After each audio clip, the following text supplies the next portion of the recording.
திருவண்ணாமலையில் பள்ளிக்கல்வித்துறை சார்பில் வட்ட அளவிலான பெண்கள் தடகள போட்டி நடைபெற்றது.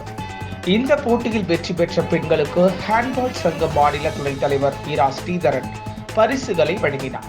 திருவண்ணாமலை மாவட்ட விளையாட்டு அரங்கில் பள்ளிக்கல்வித்துறை சார்பில் திருவண்ணாமலை வட்ட அளவிலான பெண்கள் தடகள போட்டி நேற்று நடைபெற்றது. இதில் 14, 17, 19 வயதிற்கு உட்பட்ட பெண்களுக்கான தடகள போட்டிகள் நடைபெற்றன. அதன்படி 100 முதல் 3000 மீட்டர் வரையிலான ஓட்டப் போட்டிகள், நீளம் தாண்டுதல், உயரம் தாண்டுதல், குண்டு எறிதல், ஈட்டி எறிதல், தொடர் ஓட்டம் உள்ளிட்ட போட்டிகளும் நடைபெற்றன.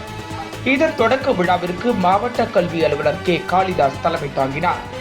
மண்டல முதுநிலை மேலாளர் ஜே நோயலின் ஜான், மாவட்ட உடற்கல்வி ஆய்வாளர் ஜே சின்னப்பன் ஆகியோர் முன்னிலை வகிக்க மாவட்ட விளையாட்டு அலுவலர் தா சண்முகப்பிரியா அனைவரையும் வரவேற்றார்.